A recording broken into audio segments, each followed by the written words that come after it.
Bon Boudère, tu es avec nous jusqu'à 9h et c'est en tant qu'acteur qu'on va te retrouver lundi prochain, 26 février. Tu seras sur TF1 dans le téléfilm Le Nounou. Alors, tu vas le faire mieux que moi. C'est vrai qu'on l'a tous vu avec l'équipe. Est-ce que tu peux nous pitcher un peu l'histoire ? Je vous pitch rapidement sans trop tout spolier. Mais déjà, c'est un film qui parle du vivre ensemble. C'est l'histoire de Samir, un jeune entraîneur dans son quartier. Sa vie est tranquille. Il vit chez sa maman. Donc, pour l'instant, tout va bien. Et un jour, sa vie bascule parce que sa maman tombe malade. Elle lui demande de le remplacer au pied levé à son travail. Alors sa maman, elle est femme de ménage et nounou chez la famille Berthier, de l'autre côté un petit peu du périph', et chez un petit peu une famille de bobos. Et elle lui dit de le remplacer pendant 10 jours, le temps de sa convalescence. Sauf que elle lui a un petit peu caché la vérité. C'est-à-dire que quand Samir il arrive chez les Berthier, il s'aperçoit que les Berthier, c'est un couple d'homos qui ont 2 enfants. Donc quand il n'était pas prêt à ça. Il n'était pas prêt à ça, il connaît pas. C'est un monde qu'il ne connaît pas forcément parce que lui, il est touché ni de près ni de loin. Il n'a pas de copains homo, il connaît pas ce monde-là. Donc quand il arrive, il découvre que c'est des homos et eux ils découvrent que c'est un petit rebeu. Donc ils se disent... c'est le choc des cultures. C'est le choc des cultures. Donc eux, ils se disent, il va nous voler notre télé. Et lui, il se dit, oula, si je m'endors, ils vont me faire des bisous. Donc forcément, il a des préjugés vers eux, ils ont des préjugés envers lui. Et comment vont-ils faire pour vivre ensemble et s'accepter les uns les autres ? Et au milieu de tout ça, il y a 2 enfants. Il y a 2 enfants qui subissent le harcèlement scolaire. Et donc voilà, et Samir arrive un petit peu dans cette famille et il va régler plein de problèmes. Sans claquer des doigts, parce que je vous vois venir, est-ce que c'est le nouveau Mimi Mati ? mais voilà, en tout cas, c'est la magie du vivre ensemble, de se rencontrer, tout ça. Donc il y a plein de scènes hyper marrantes, il y a plein de scènes touchantes, et voilà, et j'espère... C'est un super téléfilm. C'est vraiment un beau message de tolérance, de vivre ensemble, comme tu l'as dit. C'était important pour toi de véhiculer ces valeurs. Comment ça t'est venu, ce projet ? Parce que c'est toi qui l'as porté du début à la fin. Oui, je l'ai inventé, donc forcément, au début, je me suis dit, comment faire pour rester toujours dans ma ligne éditoriale, entre guillemets, entre mon spectacle et ce que je fais à côté. Donc j'ai voulu... moi, je suis un enfant de la télé, donc je viens de Madame et Servie, du Prince de Bel-Air, de Une Nounou d'Enfer, de Joséphine Ange Gardien, de plein d'autres choses, quoi. Et je me suis dit, comment je peux faire, moi, pour apporter mon truc. Et je me suis dit, ça serait hyper marrant d'avoir une nounou garçon. On n'en a jamais, des nounous. Les nounous, c'est que des filles. Et j'ai des copines à moi et des potes qui galéraient à trouver des nounous. Et un jour, je leur dis, mais il n'y a pas de mec en nounou. Ils me disent, non, jamais. Et je trouvais ça assez rigolo. Et l'idée m'est arrivée comme ça, en me disant, ça serait bien qu'un mec de quartier arrive chez des bobos pour garder des enfants. Et puis voilà, et après avec les auteurs que j'ai eu la chance de rencontrer, à qui j'ai pitché un petit peu l'histoire, ils ont embelli l'histoire en rajoutant un couple d'homos, en rajoutant plein d'autres choses, et je trouvais ces rajouts hyper intéressants et drôles, et la comédie c'est ça, voilà. Le nounou, ça transpire un petit côté très fédérateur. T'avais envie de rassembler derrière ces films ? C'est quoi moi j'essaie de faire des choses. Alors j'aime bien rire, j'aime bien déconner, tout ça, mais faut qu'il y ait un sens. Et surtout, ça tombe bien dans le monde dans lequel on vit en ce moment, où tout le monde... Quoi, tu trouves qu'on est trop divisé ? On est trop... C'est pas divisé parce que ça serait hyper péjoratif, on essaie de donner des marques, des étiquettes. Alors lui, il est musulman, lui, il est juif, lui, il est ci, lui, il est ça, lui, il est homo, lui, il est pauvre, lui, il est moche, lui, il est beau. Et c'est fatigant, en fait. Mais les gens dans des cases à chaque fois. Ouais, mais c'est des cases méchantes, en fait. Et de se dire, non, on est des êtres humains. Moi, quand j'étais petit, j'avais plein de copains, et c'était des copains. C'était pas des copains juifs, des copains musulmans, des copains homo, des copains je sais pas quoi. On était surtout des copains. Et je voudrais retrouver ce truc-là, cette cour de récréation en grandeur nature. En parlant de cour de récréation. Je parle bien des fois. Mais le matin, vous avez de la chance. C'est votre jus d'orange là. En parlant de cours de récréation, je suis allé voir sur les réseaux, il y a un truc qui me sidère, c'est que sous la promo du film Le Nounou, t'es limite victime d'homophobie. Alors que c'était pas du tout le but du film. Tu le vis comment ça ? Je le vis, alors forcément, souvent on dit faut pas lire et tout. Si, je lis, bien sûr, je lis. C'est ton bébé, des fois je réponds même. Et c'est vrai que la violence Alors après, on essaie d'avoir du recul, c'est très facile de faire le coq quand on est devant son ordinateur et caché. Donc forcément, on se demande déjà qui fait ça, parce que souvent c'est des faux comptes en plus. Je vois qu'il y a 0 publication, la seule publication c'est sur mon film. Tu dis, voilà. C'est France 2. Ouais. C'est la concu. Non mais tu vois, tu dis après c'est peinant, ça fait mal au cœur un petit moment, et après tu dis bon, on va pas s'arrêter là, on va plutôt lire les gens qui nous aiment, c'est le plus important. Et puis il faut surtout regarder le téléfilm dans sa globalité bien sûr, parce que c'est pas critiquer. Oui, parce que plein de gens disent vous faites l'apologie de ci, vous faites l'apologie de ça, non mais pas du tout. On fait un truc, on vit ensemble, et je suis fier moi que le couple soit un couple d'homo, bien sûr, et je suis fier que les enfants, que je puisse régler ce problème-là du harcèlement scolaire. Je suis fier de plein de choses dans ce film-là. Dans ce film-là, Samir vit dans une cité. À aucun moment vous avez vu, j'ai pas envie de le spoiler, mais à aucun moment vous avez vu des vendeurs de drogue, ni des terroristes, ni des gens. Non, vous voyez un vivre ensemble qui est exceptionnel dans les cités. Mais c'est la vie normale en fait. Du vivre ensemble. Non mais c'est vrai. Moi j'ai eu des journalistes qui ont vu, qui m'ont dit mais elle n'existe pas cette cité. Ils se disent mais si, toutes les cités sont comme ça. Alors c'est forcément, si vous mettez la lumière sur les 0,01% de gens qui ont choisi d'être dans la délinquance, ça c'est autre chose. Mais moi je préfère vous montrer la cité dans laquelle j'ai grandi, moi, où on vit ensemble, où le vocabulaire est important, où respecter les autres, où quand on voit une maman avec plein de sacs, on l'aide à porter le sac et à monter les escaliers parce que l'ascenseur marche pas. Donc voilà, je parle de ça sans voilà, si vous voulez voir une autre chose, vous mettez enquête exclusive. mais voilà, j'ai voulu surtout prôner le vivre ensemble, parce que le couple chez qui je travaille ont des préjugés sur la cité. Quand ils arrivent, ils se disent oh là là, mais quelle langue ils parlent ici et tout ça. Et finalement, ils s'aperçoivent que tous les préjugés qu'ils ont sont faux, et je défends ça, et je remercie TF1 parce que c'est quand même la première chaîne nationale de France, et c'est regardé dans le monde entier, d'accepter des projets comme ça, de dire voilà, du vivre ensemble. Mais t'as mis un noir et un arabe en tête sur TF1 quand même, 21h lundi. On va préciser au casting, il y a Issa Doumbia notamment, il y a Florent Père, il y a Jérémy Crédville aussi. Donc il y a un beau casting comme disait Mike. Oui, Issa il est venu complètement naturellement, parce que déjà c'est mon pote. Très naturel, ça se voit dans le film. Mais c'est ce que je recherchais dans ce truc-là. Je voulais pas un truc une amitié surjouée. Alors moi j'ai beaucoup de potes dans ce métier, mais Issa, on a fait Beurre sur la ville ensemble. Pour moi c'est un comédien exceptionnel, et comme je lui dis moi je veux te revoir à la télé, je veux te revoir au cinéma. Je veux pas te voir en tant qu'animateur. Pour moi, t'es un comédien. Donc, il a fallu le convaincre, le remettre dans le truc. Et c'est vrai qu'on s'est tenu par la main pour aller faire ce truc-là. Et ça l'a beaucoup touché. Ce film l'a beaucoup touché. Le scénario l'a touché.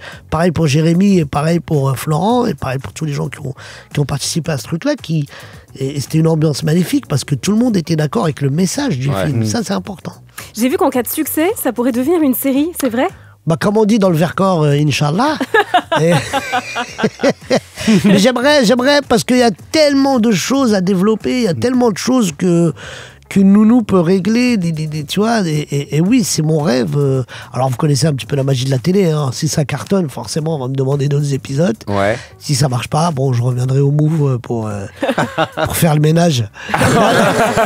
non, mais je veux dire, j'aimerais tellement, parce que je pense que Samir a plein de trucs à régler, plein de problèmes. D'autres histoires à raconter. Oui, des familles monoparentales, des familles recomposées, tout ça. Donc il y a plein d'angles d'humour et de comédie et de problèmes à régler.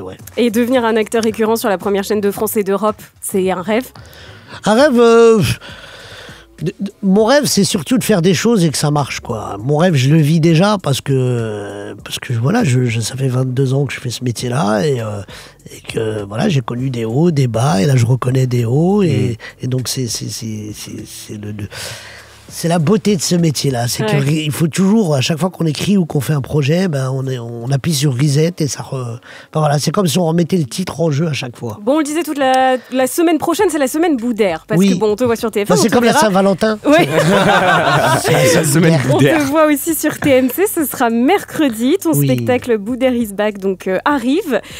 Tu l'as joué pendant plus de 2 ans. Déjà, et alors j'aime bien Boudère is back, mais is back de quoi? Parce que j'ai l'impression de t'avoir vu absolument partout. C'est vrai. Non, mais is back, tu es partout. Boudère, j'ai écrit, je l'ai nommé Boudère is back, parce que is back, c'est de retour à mes premiers amours, le seul en scène.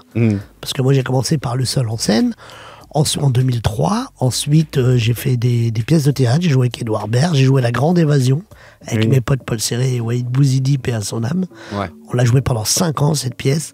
Et j'ai voulu on avait fait le Marrakech du Rire, on avait fait plein de choses et tout. Et Et j'ai voulu revenir à mes premiers amours, à mon seul en scène. J'ai voulu remonter sur scène tout seul. J'avais plein de choses à raconter.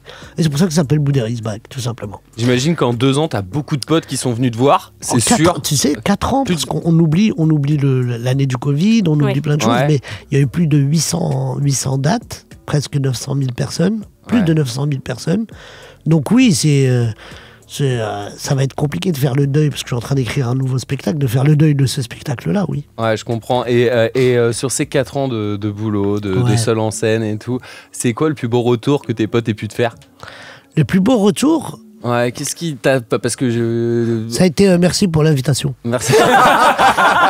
C'était ça qu'ils m'ont dit. Non, le plus beau retour, c'est que ça soit des potes. Alors je crois que j'ai eu Jamel, Gad. Ouais, forcément. Des gens qui m'ont vu un peu débuter, qui m'ont dit enfin, t'es là où tu devais être. Ah, ça c'est beau, c'est sympa. C'est super beau comme truc. Ils sont venus me voir aux Zénith de Paris, Gad est venu me voir à l'Olympia. Ils m'ont dit enfin. Enfin. Nous, on attendait ça depuis 1000 ans, que tu sois parmi nous, parmi les ténors et tout ça. Et chaque chose en son temps. Et puis, ils me connaissent dans ma vie. Ils savent un peu ils savent d'où tu viens. Ils savent d'où je viens. Ils savent des petites galères que j'ai eues et tout ça. Et ils sont très fiers. Et pareil pour mes copains. Pareil pour Wahid. C'est mon frère qui m'a quitté, mais qui est toujours dans mon cœur. Et pareil, il était hyper content. Et c'est bien d'être entouré des gens qui nous aiment, quoi. C'est quoi les galères que tu peux avoir dans ce métier? Non, moi, les galères qu'on peut avoir, c'est de pas avoir d'inspi, de plus être dedans, de plus avoir envie. Parce que tu as toujours été en place. Nous, en tout cas, en tant que spectateur... J'ai toujours vu Boudère. Mais parce que oui, c'est vrai, c'est parce que comme j'ai une tête qui est pas comme les autres, donc forcément, une fois que vous me voyez une fois, vous avez l'impression que j'habite chez vous. Mais non, mais après Beurre sur la ville, en 2011, moi, j'ai rien fait pendant 4 ans. Tu sais, j'étais pas sur scène, j'ai pas fait de cinéma, pas de télé, rien. J'avais rien à vendre, j'étais là pendant 4 ans. Et pendant 4 ans, j'ai rien fait. Et c'est une période où je me suis retrouvé au RSA même, tu vois. Je raconte ça dans mon spectacle. Mais c'est pas grave, parce que c'est un truc qui m'a forgé. Et ça m'a permis aujourd'hui de me dire, bon voilà, là, il y a plein de choses qui marchent. Donc continuons. Et le jour où ça marche plus, bon, ça marchera plus. Mais j'ai déjà connu la descente, donc j'ai pas ce problème-là. Alors artistiquement, je parle, parce que dans ma vie privée, non, tout allait bien, j'ai pas de problème. J'avais pas de problème quelconque, je n'ai pas sombré dans l'alcool, la drogue ou. Tout va bien. Voilà, ou les choupa-choups. mais voilà, c'est vrai que artistiquement, j'avais plus d'idées, plus d'envie, plus de. Parce qu'attention, les gens aujourd'hui regardent Boudère is back, ils se disent le mec, il fait l'Olympia. Mais c'est des nuits entières, des vacances entières à écrire des vannes et t'es pas sûr que ça marche. Et tu te dis, oh là là, faut être aussi au diapason. Et ça a été compliqué, mais bon, je suis content. Boudère est avec nous ce matin, on le répète, tu seras à l'affiche d'un téléfilm qui s'appelle Le Nounou sur TF1 lundi prochain, 26 février. Ton spectacle Boudère is back sera aussi diffusé sur TMC.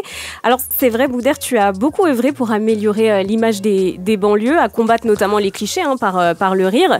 Aujourd'hui, des années après, qu'est-ce que tu penses un petit peu de la situation des banlieues françaises et de leur image, notamment dans les médias et dans le cinéma? On a l'impression que ça a quand même un peu évolué, non?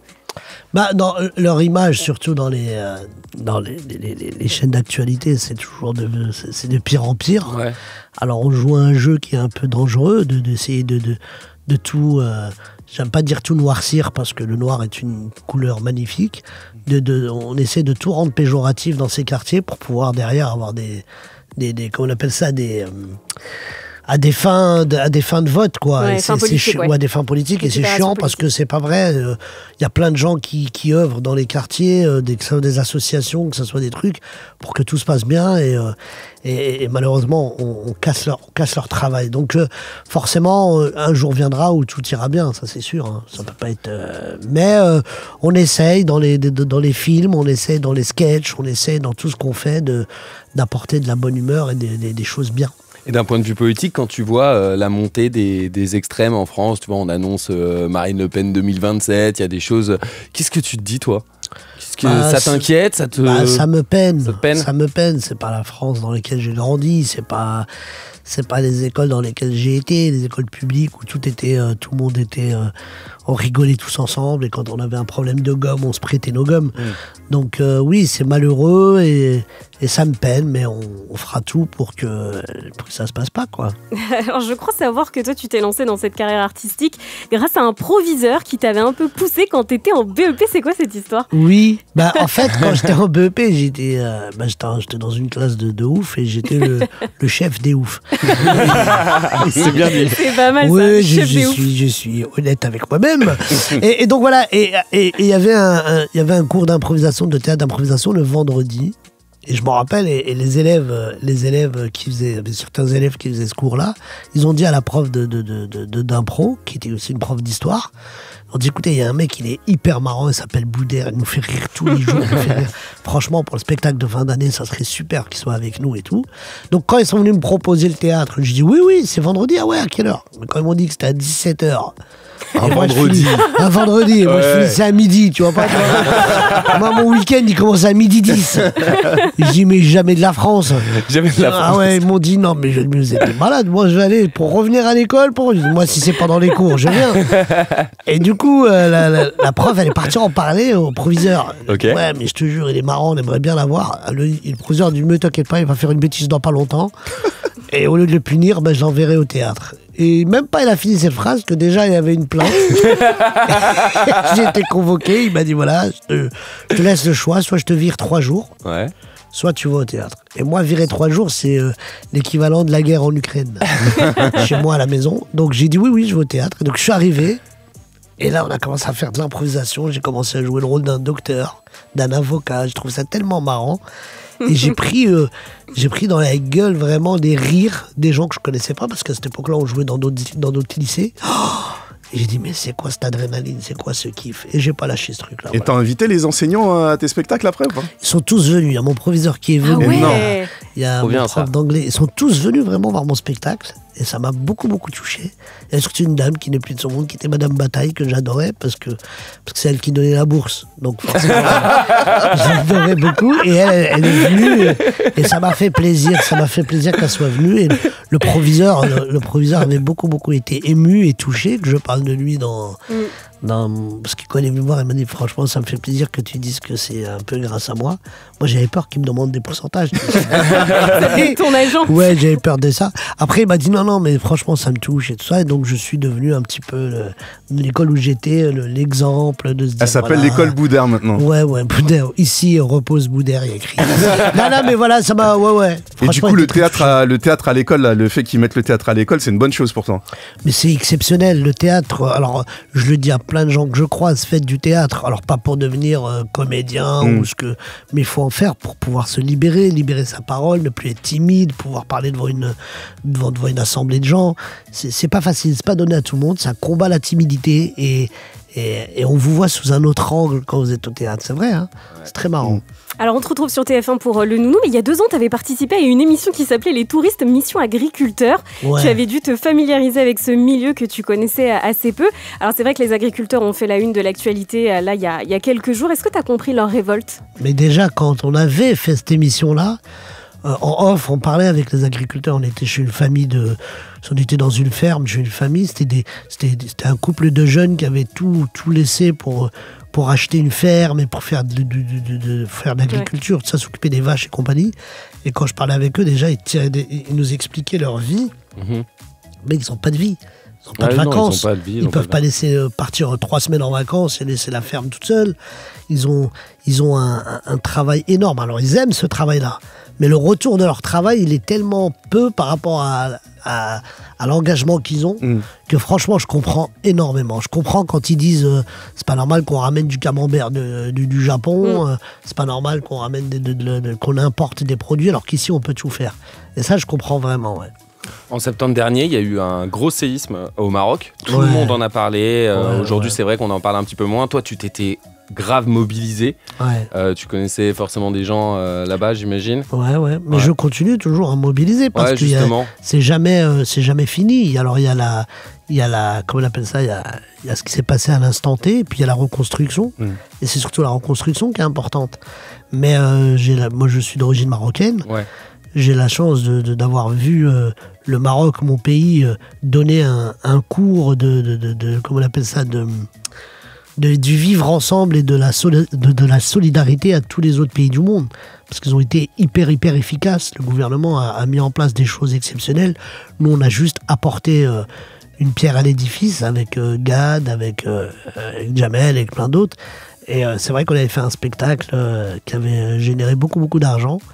Et moi, ça m'avait énormément touché de faire ce spectacle-là. On va parler de ta troisième passion, la musique. Mais de ouf, hein, parce que la musique et toi, c'est une longue histoire. Hein. Ah ouais. Là, c'est lui qui joue. Hein. Ouais. On va écouter, on va s'ambiancer.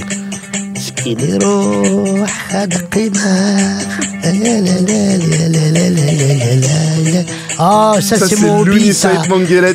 C'est un classique de la musique kabyle. Kabyle, bien sûr. Alors j'adore ce chanteur. J'adore cet instrument qui est le luth, qui est le oud. Et j'en joue dans mon spectacle. Moi, j'ai grandi un peu dans ça, vraiment dans la musique orientale, de tout ce qui est instrument d'Orient.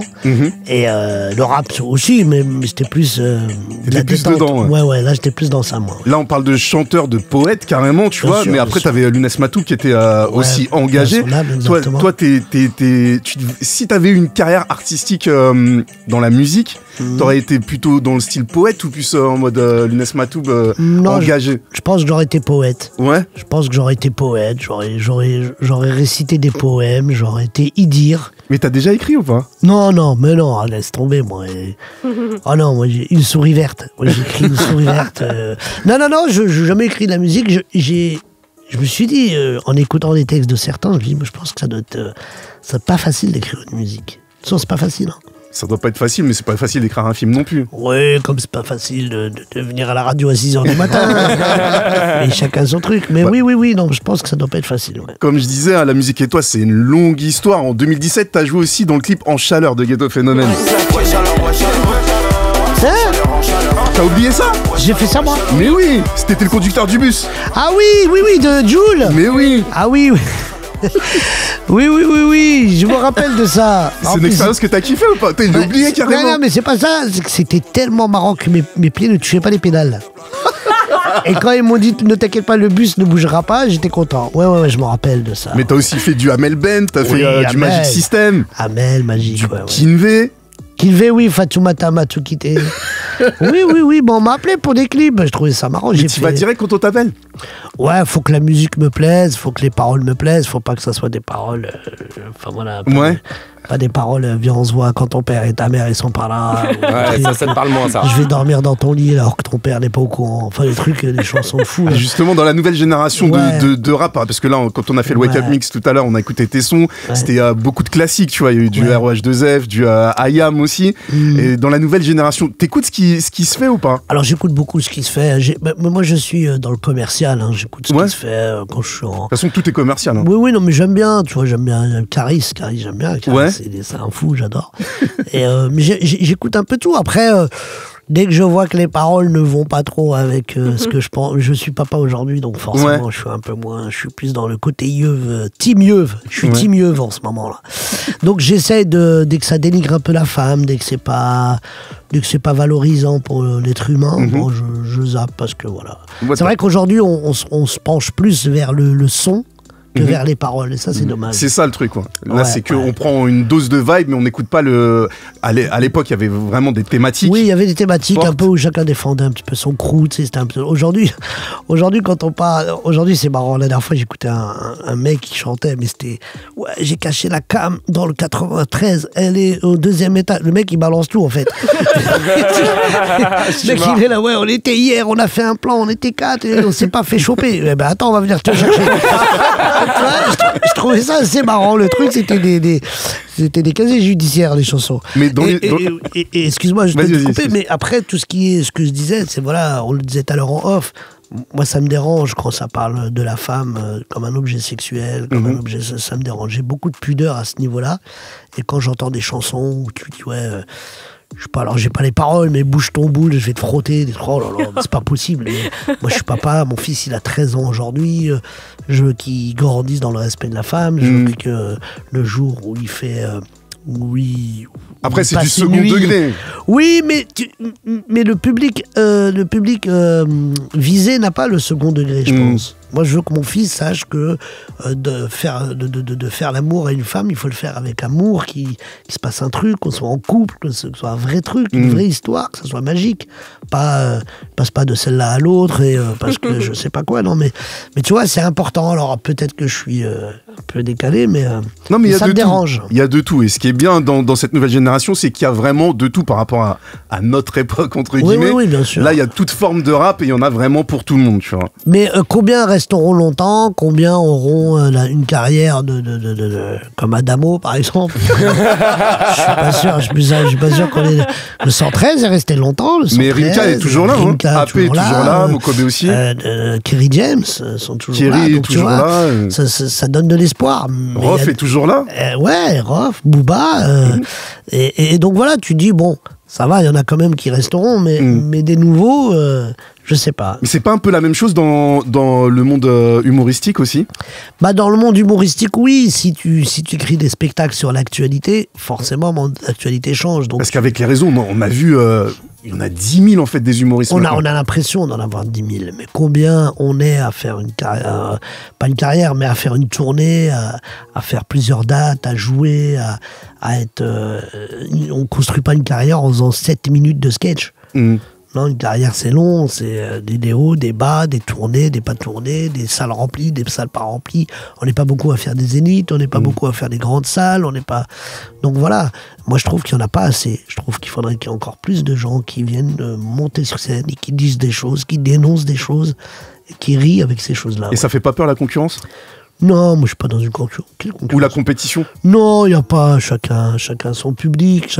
Moi, quand je vais voir mes copains, j'y vais, je rigole. On se connaît tous. Hein. Ouais. Bah ouais. Moi, j'ai une appréciation énorme avec tous les nouveaux, les anciens, les milieux.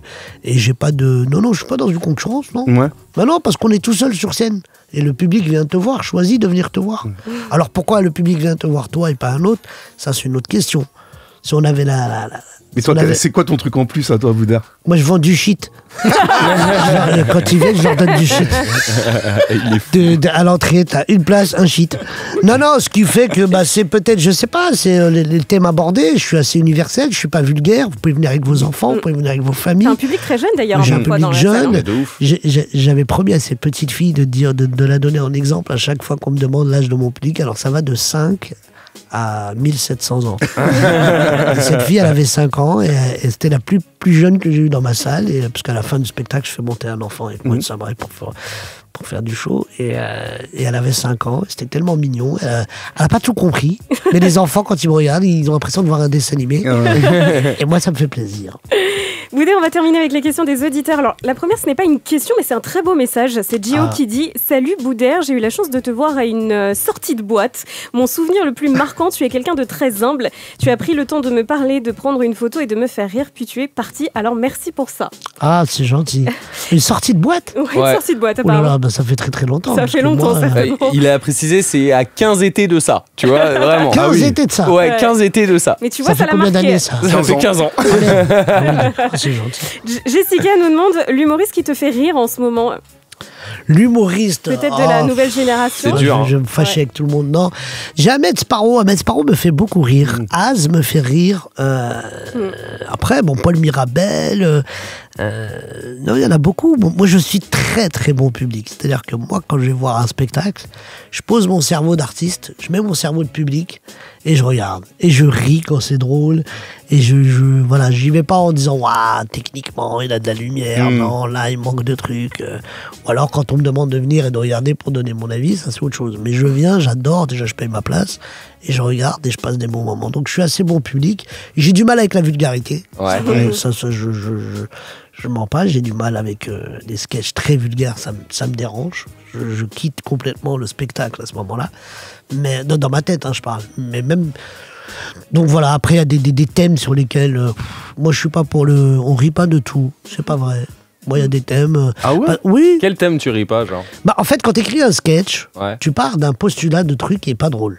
Genre, tu fais un sketch sur le divorce, pas drôle à vivre. Ouais. Mais il y a des moments du divorce qui sont assez rigolos. C'est vrai. Tu vois, quand la meuf, elle prend ses affaires, elle se barre, et en se barrant, elle prend ton ordi, et puis toi, t'annonces ton historique dedans, c'est relou, tu vois. Enfin bref, tu peux créer des sketchs comme ça. Donc, on part d'un postulat qui est pas drôle quand on écrit un spectacle. Moi, la pédophilie, c'est pas drôle.